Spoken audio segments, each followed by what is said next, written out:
All right, welcome everybody. My name is Margaret Quasdorf, and I am a dairy management specialist for the Northwest New York Dairy Livestock and Field Crops team. Thank you for joining us today. Welcome to the Whole Farm Efficiency webinar series. We are grateful to Progressive Dairy Solutions for being a sponsor of this program so that we are able to bring this to you at no cost. All right, so a little bit before we get started here, please use the Q&A to ask your questions and leave the chat empty unless you're having a technical issue, and we'll try and help you with that. But please put your questions into the Q&A so that we can get to them there. All right, so we're going to get started here. Our topic for this week is precision feeding, and our presenters today are my colleagues Betsy Hicks and Joe Lawrence. Betsy, can we have you share your screen, please? Absolutely.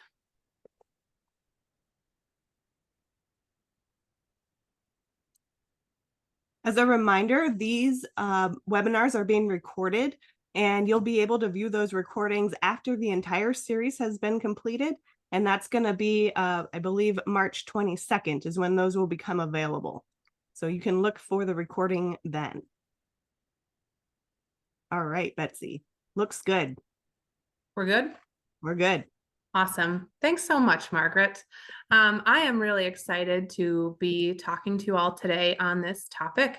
It is one that is near and dear to my heart. Margaret and I work together a lot on nutrition topics, and she and I put together the outline for this that I'm going to be presenting today. So for the focus, we're going to focus on efficiency for profitability. We know that feed costs are one of the highest costs for dairies today, if not the highest cost. So that's why we wanted to kick off this whole farm efficiency series with the precision feeding topic. It's a topic that is very impactful for profitability because it is such a big cost. So for today, I'm going to start out with what is precision feeding. I'm going to show some benchmark numbers for dairy farms that the New York group has put together. And then I'm going to look at 3 different focus areas for precision feed management: forage harvest and feed storage, which Joe, my colleague who will present after me, will actually go over, some dietary factors for PFM, and then talk about some non-dietary parameters to keep in mind. So I wanted to start with this excerpt from the Precision Feed Management paper that our colleagues in CC Delaware County put together. The New York group has defined precision feed management as the continual process of providing adequate, not excess, nutrients to the animal and deriving a majority of nutrients from homegrown feeds through the integration of feeding and forage management for the purpose of maintaining environmental and economic sustainability. I think this boiled down is exactly what every dairy needs to do. We want to be environmentally sound and have economic sustainability so we can continue to be dairy farming profitably, right? If we don't have all those things, we're not going to be able to continue on dairying. So focusing on precision feed management takes all of these things into account and really is a focus for profitability. So why precision feed management? We know that the largest source of imported nutrients on dairies comes from purchased grain. We also know, as I stated, purchased grain is often one of the largest expenses on dairies. And so overfeeding of nutrients can negatively impact both cost, right? Is it expensive to overfeed costly nutrients? And it's also negatively impactful upon the environment if we overfeed nutrients. It can lead to accumulation of nutrients in the soil and or loss to our downstream environment. Anybody that is in a very active watershed knows the importance of making sure that we are keeping nutrient runoff to a minimum on our dairies. We want to think of precision feed management as a continuous improvement process. We want to improve both nutrient efficiency, utilization of homegrown feeds, and improve our milk income over feed cost. We do these 3 things, everything is doing great. The environment, our cows, our bottom line. We want to make sure we're optimizing our purchased feed nutrient imports. We don't want to import more than we need. We want to optimize that. We want to purchase exactly what we need. And we also want to make sure we're optimizing our crop production for the feeding system. We want to optimize everything we grow on farm so that we can do the best we can with it. And thirdly, we want to reduce or minimize nutrient overfeeding, both from homegrown forages and imported forages. And we want to minimize or reduce our nutrient excretion and accumulations. Again, these three ideas are from our team in CC Delaware that really focused on this back 10, 15 years ago. So it's really, precision feed management is a continuous improvement process, improvement, optimization, and reduction all the time. The three main areas really boil down to with PFM. We want to look at feed cost, we want to look at animal performance, and we want to make sure we're addressing an imbalance of mass nutrients and accumulation of those nutrients from imported feeds. So if we boil down to those three areas, we're going to do a good job with PFM. Just to start out with, I'm going to put out our benchmarks that we have for precision feed management. The top ones of these 8 listed here really focus on forage. So our first number is NDF intake as a percent of body weight. We want to reach greater than or equal to 0.9% of our NDF intake as a percent of body weight. We also want to reach 60% forage as a percent of our diet or greater. And we also want to reach 60% of our diet as homegrown feeds. So we might not be able to reach 60% forage from homegrown forage. We might have to purchase in some hay or something else, but we can reach the 60% of our homegrown feeds because we might incorporate some of our own corn or some of our own soybeans that we might grow on farm. So making sure we're hitting those 60% total dry matter of our diet is important for PFM. The next 3 are looking more at nutrients, in particular phosphorus and nitrogen. So our 4th bullet point there, ration phosphorus as a percent of requirement. Phos is expensive to purchase and it's also very environmentally impactful. So we want to reach less than 105% of our requirements in our diet. We also focusing on diet crude protein, very broad, right? We want to make sure our diet is less than 16.5% crude protein. And our animal outputs, our MUN, we want to make sure is between 8 and 12. We're not overfeeding nitrogen, we're not underfeeding it either. And then our last 2 bullet points looking at our animal output as well. Calving interval, we want to make sure we're doing a good job with efficiency and getting these cows calving in within 13 months. And then another good parameter to follow is our cows dead are called less than 60 days of milk, less than 5% of the herd. So making sure we're doing a good job with management from forages to our nutrition to our cow performance. All these things are important numbers to benchmark with PFM. So for the talk today, I'm going to focus on these 3 main areas for precision feeding, along with my colleague Joe, who will come on in a little bit to talk about our first one, our forage harvest and our feed storage. Then I'll talk about dietary factors and the non-dietary parameters. So first off, our forage harvest and feed storage. We know quality forage harvest sets the stage for implementing PFM. And we know that proper fermentation of our forages and having a feed carryover makes PFM way easier. This is such an important part of PFM that Joe is going to cover it in the second part of the webinar. I'm not skipping over it because it's not important. I'm skipping it because we want to make sure that you really understand the importance of quality forage harvest with precision feed management. So for all of you crop people or forage people, it is coming. We're just going to focus on the cows first. So we'll get through this and then Joe will talk to us about forages. Looking next, we want to look at our dietary factors. So I found this nice schematic from Penn State, and it really boils the feeding process flow into 4 main areas: diet formulation, diet mixing, diet delivery, and diet intake. So at the bottom there, we have to know our dry matter intake of our cows. Without knowing what they're eating, we can't make a diet, right? We also have to know what we give to them, what are their refusals, and are they sorting out that feed? So really understanding our diet intake very well. Looking at diet delivery, we need to know, okay, are we actually delivering the amount of feed we want? Are we having any losses of nutrients when we are delivering the diet, whether through spoilage or loss of shrink somewhere?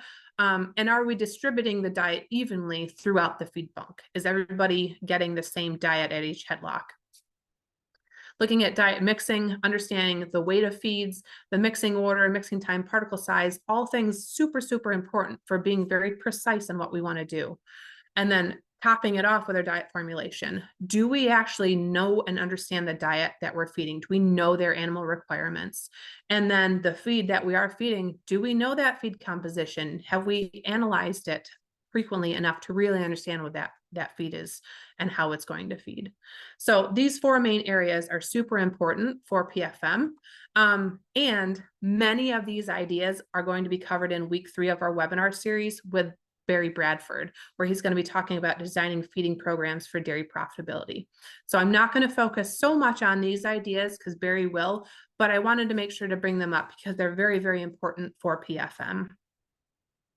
So one dietary factor I am going to talk about is talking about maximum precision and accuracy. And so we're talking about, most herds are utilizing a TMR, total mixed ration, for their feeding strategy. And that's great. We're able to detail on in a group of cows and give them the same bite of feed every single time. That's excellent. However, if we take that a step further, so if we go further up our pyramid here and we look at a TMR plus nutritionally grouping these cows, grouping them by the same nutritional needs, we can narrow in on this precision and accuracy for delivering the right amount of feed that these girls need and the right amount, not excess, not too less, to really hone in on what they need. Taking it a step further, the top of the pyramid, if we fed a partially mixed ration and we nutritionally group these cows, and fed them a concentrate according to what they need, we can really, really hone in and be very precise on what these girls need, along with the accuracy of feeding with all those things we talked about in the prior slide. So if we really think about how can we do these grouping strategies, how can we focus from, okay, if we are limited to one group, how can we best define this group? But if we have more groups, the better chance we have to formulate diets that match the cows in that group. The more precisely we can feed, the more accurately we can feed that cow when it is a tighter group of cows that are more similar. I also want to challenge people to think about this with dry cows. So when we group cows far off and pre-fesh, we can more closely make those nutrients be what those cows need. And also we can think about it with grouping dry cows, pre-fresh heifers and mature cows as well, because those two animals are very, very different with nutrients that they require as well. When we think about the PMR nutritionally grouping with a concentrate, that top of the pyramid, robots fit really well in this scenario, right? We know that if we look at stage of lactation and adjust our feed tables, we can really narrow in on what that cow needs and deliver exactly what she needs with maybe some more concentrate or backing her off later in lactation. And then we can also adjust this with a visit allowance, with her visit allowance within the robot parameters as well. So lots of dietary factors that we can think about with grouping strategies that we really can narrow in our focus. And then I wanted to bring up this last study. Jorge Barrientos Blanco was with Cornell, and in 2020, he published this study. Nutritional grouping can result in over $31 per cow per year, greater income over feed costs when compared to a conventional grouping system. So you are a one group TMR right now, you group cows, just splitting them up nutritionally, you can result in over $31 per cow per year greater IOFC. It is a number to think about. So we wouldn't have PFM if we didn't collect data, right? We have those benchmark numbers we need to know. But in order to meet the needs of our cows, we need to understand that cow, right? So what is her milk production? What are milk fat and protein contents? And a big one, which a lot of farms may not know, what are the body weight of a mature cow? What are our body weight of our first lactation heifers and body condition score of the cows? If we can't accurately describe this cow, including her body weight, we're going to have a very difficult time narrowing in on exactly what she needs. And then looking at our diet components, our forages, our concentrates, we need to understand our moisture content and our nutrient content and analyze those things more frequently. So talking about dry matter adjustments, talking about moisture adjustments, we need to do dry matters when necessary to avoid under or overfeeding forages, right? This can be a change in cutting, it can be a new bunk, a weather event, or when cows exhibit issues at the feed bunk. Those things all make sense, right? When there's a change, we need to figure out what happened, and likely it was a forage dry matter change, probably. And so people often ask, how frequently should I sample? And some of this, the University of Wisconsin shared this data a few years ago. Some of this is dependent upon the number of milking cows in the herd. When we have a smaller number of milking cows, say 50 cows in our herd, we can get away with once a month sampling. This is our table on the left here. But when we get higher up, where we get over 1,000 cows, they show that the optimal forage sampling frequency is actually 4 days, every 4 days. And so it's, 7 times a month you're sampling. And it leads up to a lot of samples within a month, the more cows that you have. Why is this important? Because if you don't sample as frequently, now we're looking at the table on the right, when we get to those higher herd numbers, if we're not sampling at the optimum number, we are leaving money on the table. So that bottom line, the total quality cost of a more conservative forage sampling schedule relative to the optimum, so not sampling as frequently, we can leave with a 1,600 cow herd, we can leave $81 per day on the table just because we didn't understand what our forages are doing. So really honing in, the more cows we're feeding, the more frequently we should be sampling. We're just going through more feed. It makes sense, right? Understand our forages, we can more precisely feed our cows. So when we're feeding, we know that our forages can be variable. And so often you see this legume grass silage, we'll get into parts in the bunk that are going to be vastly different. Corn silage, maybe not as much. But when we get a new sample back, how should we use this data? And so if we know that there's a logical reason for the change, it's a new bunk, a new cutting, or it looks different, we're going to use the new data, right? That makes sense to make this change because we know why it changed. But if there's a small change in the primary nutrient, like starch perhaps changed less than 5% in our corn silage sample, then we should average this change with our prior samples and use an average value for ration reformulation. It just makes sense to average it in rather than, it's not a big swing, let's make sure that our changes are gradual. Talking about ration-free reformulation. So this study in 2014 demonstrated that formulating diets more frequently increased milk yield, dry matter intake, and energy balance in dairy cows. For a 300 cow farm, this can lead to improved returns over variable costs by over $25,000 a year. If you're not reformulating your diets, if you're not sampling frequently enough, you are leaving money on the table. It is as simple as that.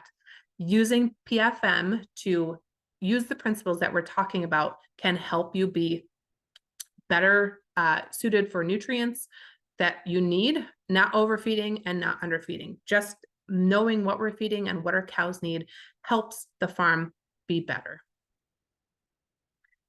I wanted to take a few slides and talk about precision feed management and some feed additives. And so, because we can still use feed additives with PFM, actually it would be encouraged in many situations, right? Because a feed additive is an ingredient added to your ration that has a function to either correct a ration imbalance, that would be good, help mitigate underperforming management. Okay, sometimes we can't do everything we want, so we're gonna feed an additive, okay? Or magnify a production response. That's great. We wanna make sure what we're doing is getting the most production we can. The big thing with feed additives, we want to make sure that they're achieving a return on investment. So I've adapted these slides from Margaret, who introduced this topic to us. And Margaret likes to use this 4R concept from Professor Mike Hudgens from my alma mater, the 4R concept, and Margaret has adapted it to the 5R concept. So we'll go through these. With additives, we need to know, number one, the response. How does this additive work? And will it work on your farm? Is it for a purely productive response? Is it for a milk component response, milk fat or milk protein? Is it for transition cows that we're minimizing disease? Or is it just for better health and welfare of the animal? What is it? How does it work? And will it work for your farm? Number one. Number two, the return, the benefit to cost ratio should be greater than 2 to 1. What does this mean? It means an additive should return at least $2 for each $1 invested. And this should be not just in the cows that are responding, but in that $2 should be covering everything, including the non-responsive cows. Because if we feed it to two groups and only one group responds, we need to make sure that we're still getting the $2 for each cow spent, each dollar spent for each cow, because we need to cover all of the additive costs for all cows, not just the ones that are responding. The third R, research. We want to make sure that the additive is based on impactful and unbiased results. Not all additives have good research, and not all research is unbiased. So making sure that you understand the research behind the product as well is super important. And the fourth R that Dr. Hutchins talks about is results from records on your farm. Tracking data collection is so important for PFM, and it's doubly important when we're using additives. So knowing when you put that additive in place, what the intended outcome was, and tracking over time, did we get the impact that we wanted? And then Margaret's fifth R, the right timing. We know that timing is money, right? And we also need to know, is it relevant? So putting in something that's a feed stabilizer in the scenario on the left, where we have this beautiful bunk face, they're doing an excellent job maintaining that bunk face. A feed stabilizer might not be necessary. It might be a really good idea if we're feeding feed that is cooking, but we had to start feeding sooner than later. But in this scenario, it's not the right timing, right? The scenario on the right, however, with this bunk face that has a little bit to be desired, we get in the heat of summer, a feed stabilizer might be the exact right thing to do, because we just can't manage the bunk face on this pile of feed. So making sure our fifth R, the right timing, the relevancy of this product, is it the right thing? So done with the additive talk, we're going to switch gears into some non-dietary parameters for PFM. So this I like to think of as, feeding the cow herself, right? We know she has nutritional needs, but the cow is a biological unit as well. We know cows have needs for socially grouping. We talked about grouping by parity, but also talking about stocking density and stress. And then water supply and placement of water troughs, and then time away from pen. And we can think of a few other things to add to this list, but these are all things that impact how well the cow can be a cow and utilize the nutrients that we're providing to her. We're providing them to her, but we need to make sure that she's able to utilize them the way that we intend.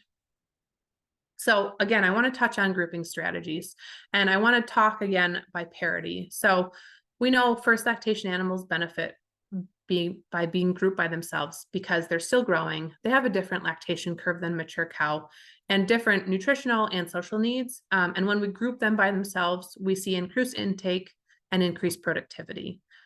Their eating time increases over 11%, their meals per day increases 8.5%, and their dry matter intake increases over 11% as well. It makes sense to group first lactation cows with themselves. If we decide to group cows by stage of lactation or milk yield, we know that we can target our better forage quality to our higher producers who are going to use this feed more efficiently. It just makes sense. We also need to keep in mind some optimal group size factors. We need to optimize our bunk space and provide enough to those cows that need it. We also have to make sure the feed is accessible, and we can think about different types of feeding systems, a 2-row barn versus a 3-row barn, or 4 versus 6, and talking about the proper amount of overcrowding for different groups of cows. So these things are all non-nutritional, but they're non-dietary, but they really can help us hone in on providing cows what they need for PFM. Talking about competition and social dominance, we know dominant cows spend more total time eating than cows of lower social rank. And as competition increases or stocking density increases, cows will eat for less time on average. They'll eat faster, and they'll show greater aggression when they are feeding. When feed is limited, cows that are dominant get to eat 14 to 20% more than submissive cows. And we know our submissive cows' dry matter intake suffers. So things we need to keep in mind that we might not be able to do PFM as well if we are not socially grouping cows, and if there's a high stocking density or feed's not available. Just things to keep in mind that are going to impact how well we can do PFM. With overcrowding, we know with the way cows are, after they exit a parlor, cows in overcrowded situations, they will prefer to go find a stall to lay down in rather than go compete at the feed bunk. They will spend more time standing in an alley waiting to lay down than they will eat. If they see a stall that they want open up, they're going to prefer to go lay down in that stall rather than go fight at the feed bunk. And we know that cows will ruminate 5 to 25% less than cows that aren't overcrowded. So we know less rumination can lead to downstream impacts that we don't want. So making sure we are limiting the negative things of overcrowding stocking density. Most people know time away from pen can be impactful. I put up our cow's ideal schedule here, 12 to 14 hours resting, 3 to 5 hours eating, on down the line. The big thing to remember is if we have this cow away from her pen more than 3.7 hours, it is too much. We're going to impact how much she can do the things that she wants to do. And a lot of it is going to be impacted from eating and ruminating.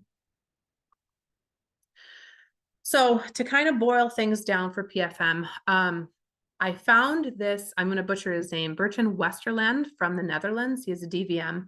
I liked how he talked about precision feed management within these 3 areas.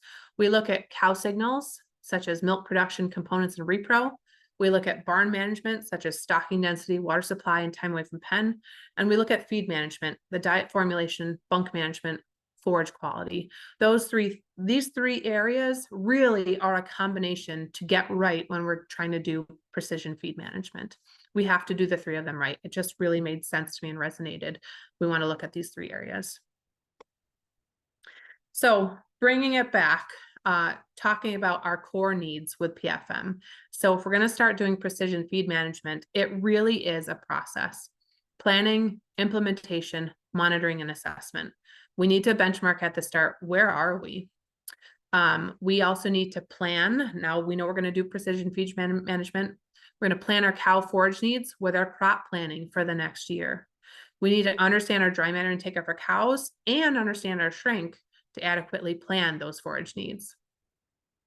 We also need to implement our plan and monitor our plan. And this is led by our farm manager, but it's absolutely essential to have our key farm consultants helping. We need to assess the changes via the benchmarking. We have those criteria that we're going to look at every month or every so often to make sure that we're staying on our PFM plan.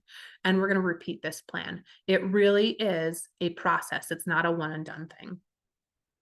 So again, here's our numbers to benchmark with PFM and really making sure, again, we're focusing on nutrients available, optimizing homegrown feeds, and doing cow stuff the right way.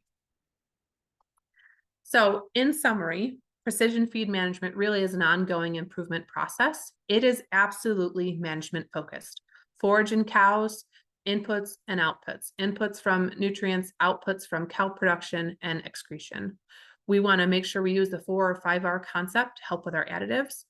And we absolutely need to make sure we include dietary and non-dietary factors for successful implementation. And then again, use that benchmarking comparisons to other dairies and to your own dairy year over year to track your success. So with that, thank you so much for your time. I am happy to have Joe come on next. Joe's with PRODAIRY, and he is going to talk about great forages, a foundation for precision feed management. That big chunk in the middle that I skipped over because it's so important. We're going to leave the last little bit for Joe to tackle. Thanks, Betsy. I saw a few questions. Did you want to address those while I'm switching things over, or do you want to save those to the end? I think let's save them till the end. Okay. Yep. So I'm going to stop my share and let you share. All right. Thanks, everyone. So yeah, this is a great topic, and the forage piece is definitely near and dear to me. And with that, you know, we have to think about the ingredients or the tools we have available to us to implement precision feed management. And I'll also say that this is really based on a Northeast perspective. I see we have a diverse audience today, not only from the US, but globally. And so there are areas, including some areas here in the US, where the use and availability of homegrown forages is not the same as it is in the Northeast US or some other northern parts of the United States. So just keep that in mind, that this is really built on the foundation of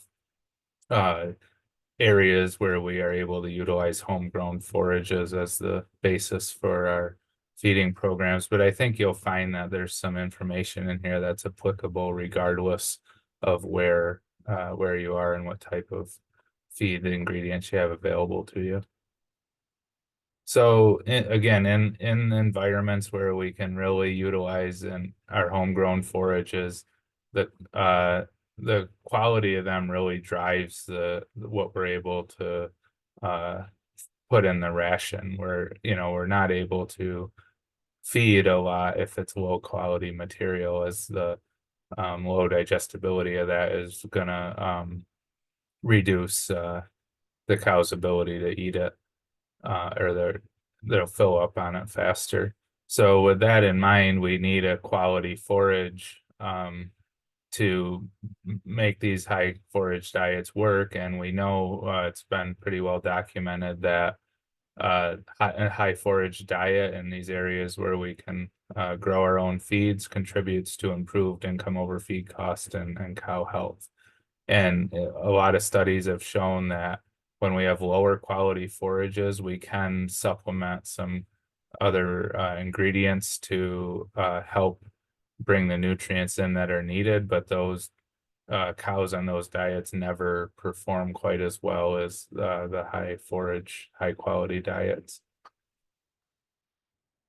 So in the context of precision feed management, where these forages make up the basis of our diets, we really need the proper quality of these feeds as the foundation of, if you think about the pyramid type structure, these forages become the foundation that we're building everything else off of. And really in our forage systems, what matters above all else is harvest and storage management. We can get into the nitty gritty on different crops and that sort of thing, but at the end of the day, it's our ability to harvest those crops at the proper stages and store them properly that really allows us to implement these PFM concepts. And I always like to share this graphic from Dr. Kong at the University of Delaware, because it really highlights we need good quality feed coming out of the field, and then we have to manage it well through the storage process in order to have a quality product reaching the cow's mouth. And that's really what we're trying to integrate here today. So forage quality the term gets thrown out in a lot of different ways. And I think it's helpful to think about it in the context of a dairy farm where we have different groups of animals, different needs for those animals. And so there's a few quotes here that I think are helpful. And then at the bottom, the idea that really we should be talking about the right quality forage, not just high quality forage. Because again, different animal groups on the farm have different needs, and having the highest quality forage is typically the goal for our high producing lactating cows, but that forage is not what is needed by dry cows or young stock or even lower lactating animals. So it's important to think about that, and because if we're going to implement precision feed management techniques, we need not only high quality feeds for the groups that need those, but we really need the right quality for all the different groups in order to optimize those diets. And there's really two components. There's probably, you could argue there's more than two, but I think we should break forage quality down at least into two areas: the nutritional value, which we often derive from a forage sample, and then the feed value, or what other whatever term you want to use, and that has to do with how well that feed ferments as a silage, how stable it is, if there's any soil contamination or other contaminants from the field, and molds or toxins, how well we process that crop at harvest. Kernel processing important for corn silage, length of cut, those parameters. So we can have one of these without the other. We can have a really high feed with a really high nutritional value that has poor feed value, and we can, again, depending on the group of animals, we could have a feed with a lower nutritional value. But if it meets all of these parameters and we're feeding it to say some non-lactating animals or something, it may hit the mark. So just a few examples. We talk a lot more today about digestibility of nutrients and digestibility of forages, and you can still find equations and different reports out there that emphasize crude protein and hay crops. That's kind of an outdated way to look at it.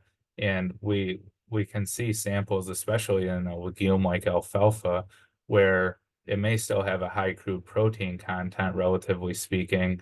And if you just look at that number, you'd think it has good feed value. However, it could be an over mature alfalfa plant that has low digestibility, which is going to reduce its feed value. Back to the kernel processing example of corn silage, there's really three parts of starch. There's the content of the starch in the sample, there's the digestibility of that starch, and then there's how available that starch is. And if we don't do a good job processing the kernels, we could have, on paper, we could have very high starch content and high digestibility of that starch, but it's not going to be available to the animal, or more specifically the rumen bugs, if it's not processed well. So high quality, low feed value. And then on the hygiene side, again, a whole list of things that can influence the value of that feed for the animal. So shifting into how we target this, and there's a lot of information out there. I just want to, in the time we have today, throw out the concepts. And then you can have follow-up discussions or reach out to us for more details. But when it comes to harvesting, especially our hay crops in a multi-cut system, we really need to be nimble, be dynamic, be able to adjust to the weather, respond to the weather conditions we have. A few years ago, Penn State undertook a very large study where they looked at a number of factors across every facet of the dairy farm that affected overall farm profitability. And they reported that one of the biggest areas was the ability to manage forage quality and inventory. And a few of the notes they made was harvest at optimum maturity regardless of the weather, and have backup plans for that harvest scheduling. And they saw significant improvements in overall feed costs as a percent of total income on farms that were able to manage that. And so one concept around this is looking at our hay crop acres and targeting every field, having, regardless of if it's a grass hay crop or alfalfa, or if it's right behind the farmstead, or if it's 5 miles from the farm, looking at that information and thinking of in the spring of the year of every single field that you have as the opportunity to produce high quality forage, and then making a plan to tackle first cutting in the spring of the year, and take the high quality forage off of those fields as the weather opportunities present themselves. And then later in the season, once you've established a proper inventory of the type of quality feed you need for your high producing lactating animals, then you can focus on getting some different qualities of feed for other animals on the farm, but taking advantage of that. And this article we did a few years ago goes into more detail on that idea. So just some of the main points that I wanted to hit for corn silage. It's, maturity at harvest is going to be one of our biggest factors as it impacts the overall yield of the crop, starch content, and that moisture dry matter content also, has a big impact on our ability to properly ensile the product.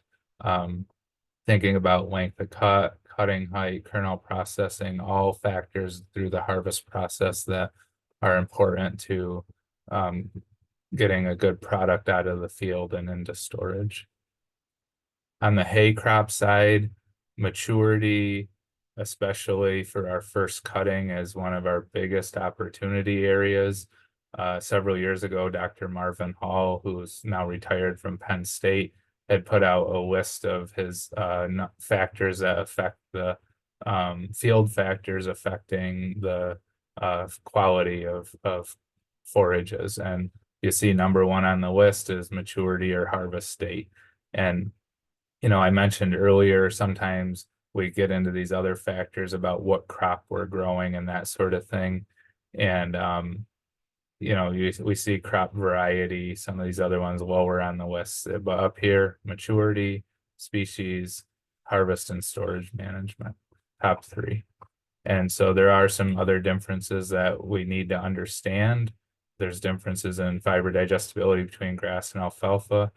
One isn't better or worse than the other. It's just that we need to understand the differences if we're really going to optimize their use in our feeding program.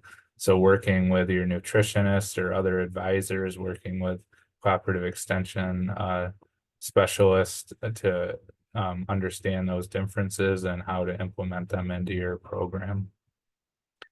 And then, certainly, again, crop hygiene across the board impacts the feed value of these crops.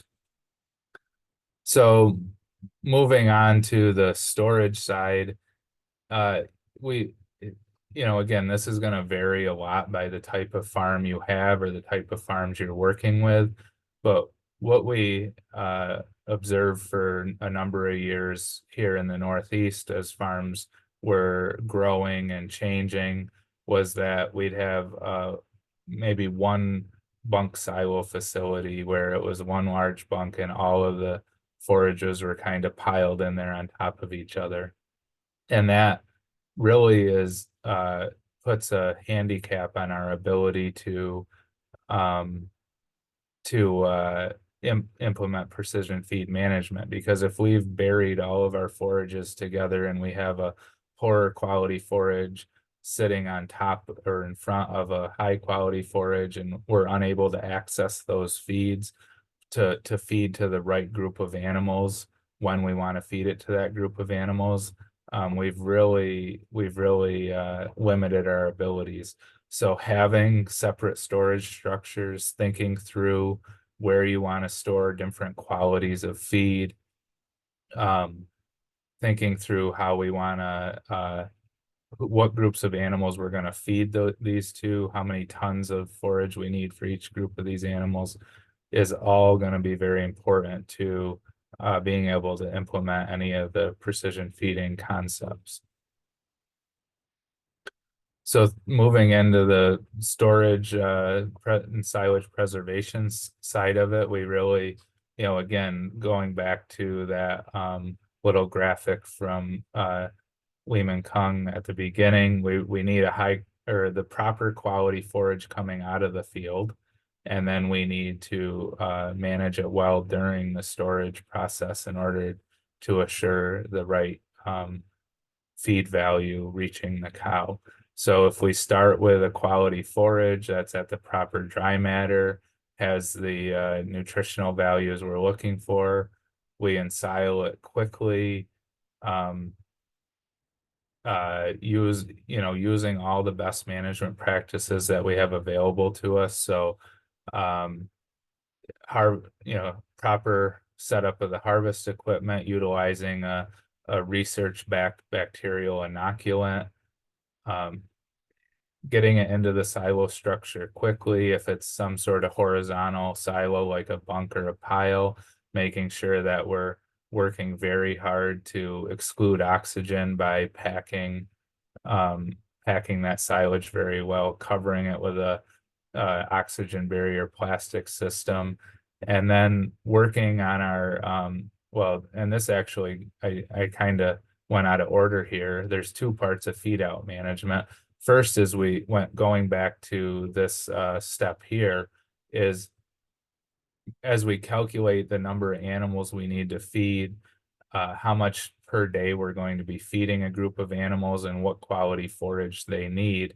We should be using that information to think about the sizing of our piles or our bunks so that we have appropriate size piles for feed out.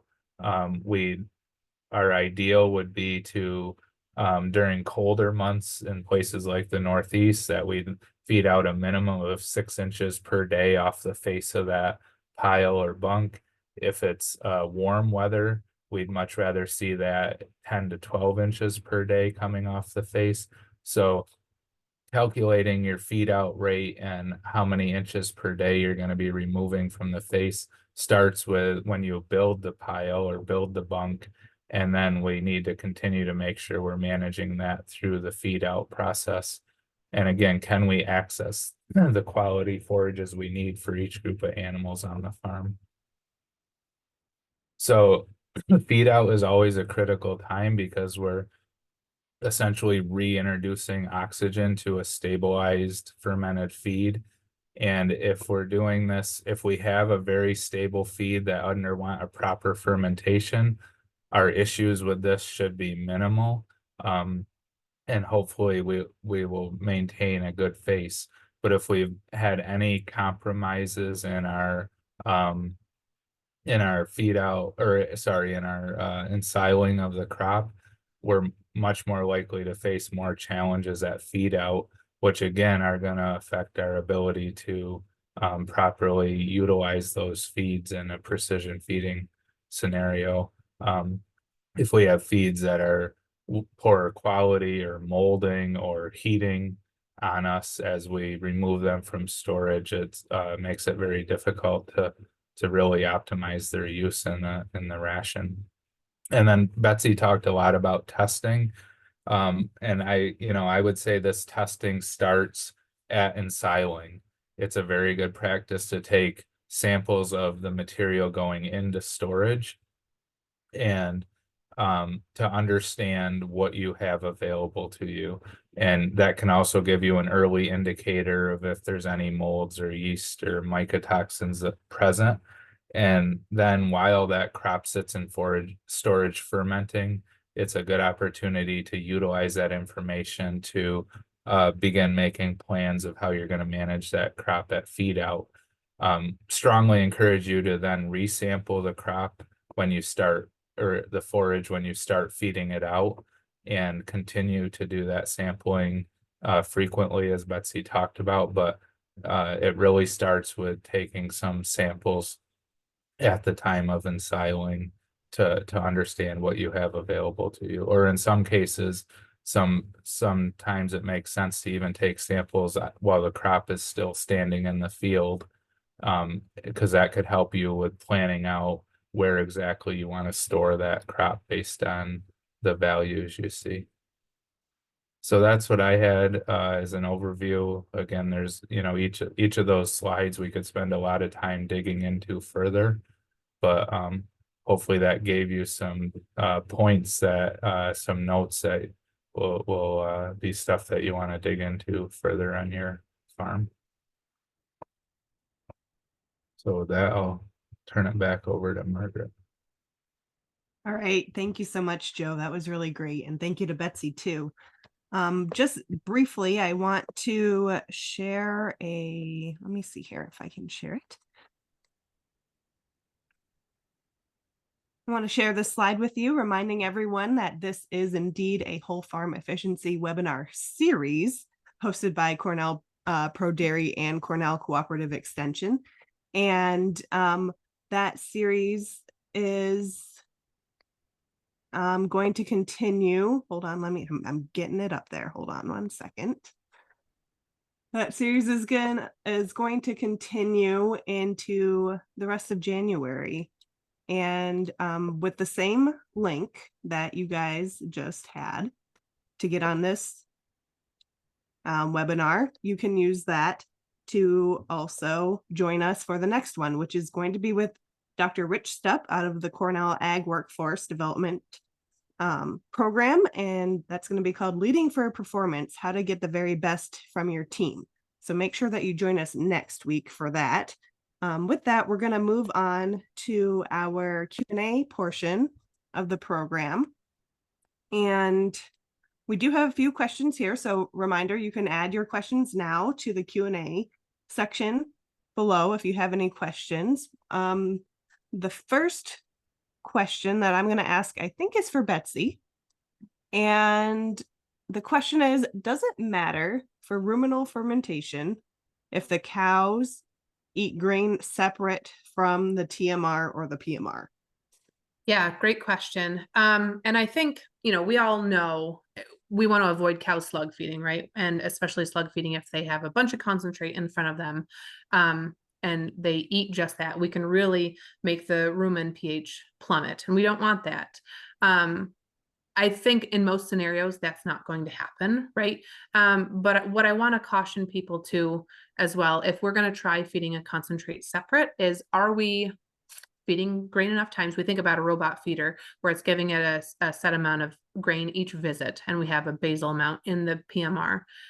But the other things that are important for making sure cows maintain ruminal fermentation is all the other non-dietary stuff we talked about: stocking density, stress, grouping cows strategically, time away from pen. If we do all those things poorly, adding a concentrate separate from a TMR or PMR is going to negatively impact rumen fermentation. So that's my take on that question. Margaret, you do nutrition too. Do you want anything to add to that? I think that's pretty good. Great. Thanks for the question. Yeah, great question. Okay, so we do have a question here that's asking about different opportunities to formulate feeds using softwares like Excel. And Excel, though it has a lot of capabilities, we're not really aware of a feed formulation program based in Excel. But what we would recommend is that if you can get to the PRODAIRY website, and we'll try and drop a link here too, but you can download and ask for a license for the CNCPS model, and that would be a great place to start. I'm also going to try and add a link to the Minor Institute website, which has an Excel spreadsheet that has a lot to do with feed and forage management, but I don't think it goes as far as helping you actually design the diet, but it can help with feeding and mixing and dry matters and things like that. So Betsy's going to drop those things in the chat as she finds them. So that's what we have for you there. Also, thank you for the recommendation on the future topic for a webinar on dairy feed formulation. Okay, next question we have is, I think, for Joe. And can we have a precision feed management program if our forages are not excellent? For high producing lactating cows, I would say it would be very difficult. But again, it depends on where you are and what the availability and cost of ingredients is. So, even I talked to producers in the south west part of the United States where homegrown forages really aren't that available, but they have availability of a lot of byproduct feeds where they can get some of their fiber and other nutritional needs from those. And in those cases, I don't know how they, it depends on how you want to define this stuff. For us in the Northeast, we define it based on the forages and that being the backbone. But if you're in an area where you have access to high quality byproduct feeds at an efficient cost, then in those areas, implementing these same concepts and arriving at the most cost-effective ration may not include a lot of forages. I think what to be very careful with there is, and Betsy and Margaret are more knowledgeable on this than me, but just as having having a balanced diet regardless of what the ingredients are, so we don't end up causing health issues in the animals by trying to feed them. There is a such thing as too high of quality in some cases, where we can if we're not balanced properly, we can end up with more health issues from those diets. Yeah, it has to be the right quality, not necessarily the highest quality, but highest quality for the right. So that was a lot of area. rambling. That was a lot of rambling on, but I would say in the Northeast, no, you can't implement precision feed management without high quality forages. But in other areas, it's going to be dependent on what ingredients you have available to you.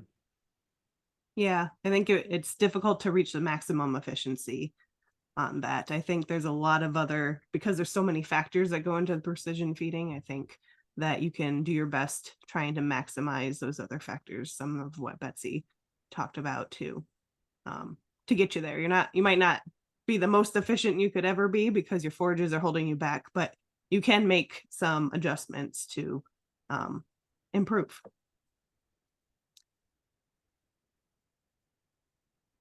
Okay, I think this one might be for Joe too. So what's your idea for using organic acids for the preservation of corn silage before sealing with a plastic cover? The acids, I mean, a common one here is propionic acid. That they can work well. Their effectiveness is based on their concentration. And generally, you need to use a lot higher rate of them in wet forages, so silages that are going to ferment. So in a lot of cases here in the US, it's not as cost effective to use them for silage, because with the higher moisture content forages, you need to use such a high rate of them. We see them used much more on dry forages here, like dry hay. But yes, they can work. It's just really understanding the product you have and making sure you're putting on the correct rate that's appropriate for the moisture level and the type of forage you're using. Great. Okay, another question here. Is it good if we formulate our whole ration by using 5 to 6 ingredients? Because this person has seen most nutritionists using 12 to 18 or more ingredients to formulate feed. What if you only have 5 or 6? Great question. Great observation. So yeah, it's absolutely, you can formulate a diet with 5 or 6 ingredients. It's possible, but I think where people use more ingredients, we think about different feedstuffs bringing in a slightly different amino acid profile, slightly different carbohydrate profile, and we're using more of those feedstuffs to more precisely bring in what the requirements are for a specific cow. If we had one group TMR and there's 300 cows in that group, and it's from 21 days fresh to 21 days before dry off, that 5 to 6 ingredients might be just fine, because we cannot narrow down precisely what those cows need. It's just too broad of a group to say these are the requirements. So bringing in 12 to 18 different feedstuffs might not make a lot of sense, because you're just adding more variation. It might be just fine too, but when we want to get to those really precise diets for a very detailed requirement for cows, bringing in those 12 to 18 different feedstuffs might be a great idea, because it brings in that slightly different amino acid profile, that slightly different carbohydrates, different fat levels. So we can be very, very precise the more feedstuffs we bring in, because they're different. But can we do it with 5 or 6? Sure, but you're going to be giving on some things if you are trying to get a very precise diet. The other thing I would add in there is the management side of it. Yeah. And precision feed management has a lot to do with our abilities as farm managers, as whoever's doing the feeding on the farm, to be able to implement these practices.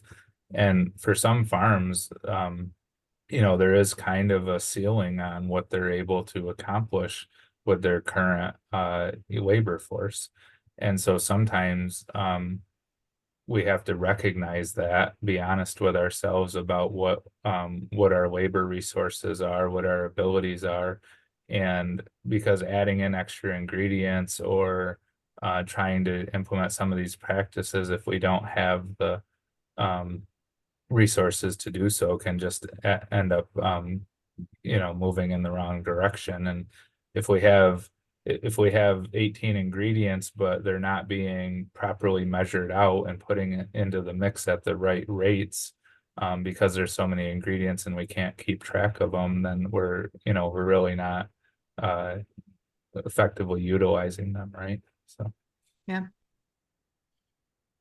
Sounds good. How would you quantify the cost of forage degradation within a feed bunk that is overfilled? So there's been a number of studies done related to bunk densities. One of the slides had some work from Kurt Ruppel from years ago showing how losses increase as density goes down.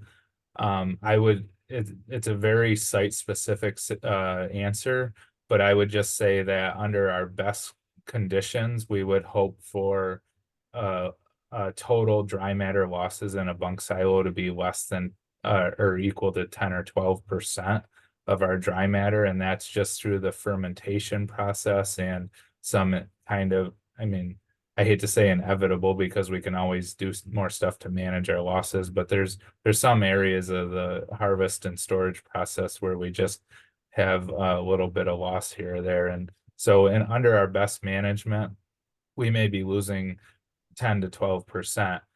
Unfortunately, I still go on farms where we start calculating losses to be 25 or 30%. So that's, essentially an additional 15 to 20% above what we would like to see. So, and factors that go into that are poor densities, so not achieving a high density, are overfilling, as the question referred to.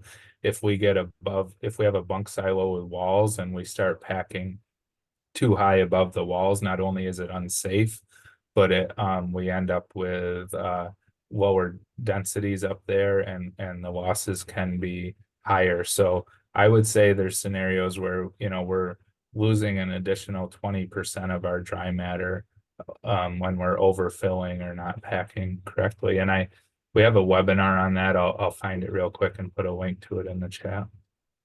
All right, sounds good.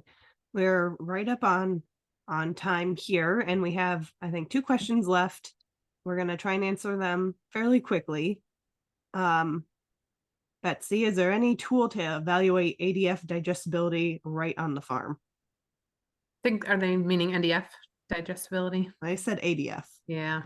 I'm not aware of. Are you aware of? No.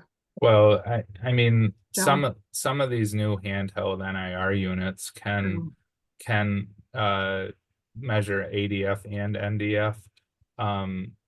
I would just caution you. There's some cool technology on the market. All of it needs to be calibrated extremely well. So if you are going to use one of these handheld NIR units for some on-farm analysis of dry matter or some basic nutrients like NDF, ADF, crude protein, make sure that whoever you got the unit from and who you're working with is really paying attention to the calibrations, and that you send samples into the lab still to double check yourself. So if you're using one of these units, still make a habit of occasionally sending a duplicate sample into the lab to make sure that your unit hasn't fallen out of calibration. That's true. Yeah, that's right, Joe. We're gonna take one more question here from Fernando. How many diets on lactating cows is it okay to have in order to be more efficient on feed costs plus production? Yeah, Fernando, that's a great question. And I think we can, as cow people, we want to do everything perfect for that pen of cows. And we can chase that precision so much that it'll cost us money, right? We can think about different load sizes, the number of loads, how long that feeder's mixing feed. It's, if we're dropping multiple half loads of feed, that can be more time and more fuel than we're saving by being more precise with that feed for that group of cows. So it's an excellent question. And I think the answer is different for each farm. If we're optimizing load sizes and being precise with our pen of cows, we can do as many loads as it makes sense to do, or as many diets that it makes sense to do if we're optimizing load size and optimizing our feeder time. If we're being precise in one, but we're giving up efficiencies on other, that's not a win-win, right? So we want to maximize or do the two at the same time. So great question. And I just love that it brings the whole farm picture into account. All right. Margaret, Oh. I just put a link, but I think it only went to you. Can you put that in for everybody in the chat? Okay.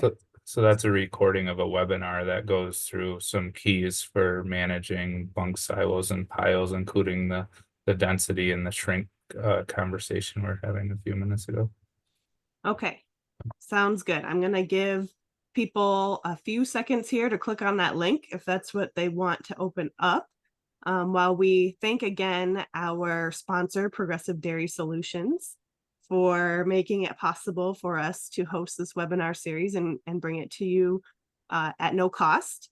Again, we do have, this is a series, so every Tuesday at noon, we're going to be talking about another topic related to whole farm efficiency. And once again, I want to thank Joe Lawrence and Betsy Hicks for joining us today and giving us a great presentation.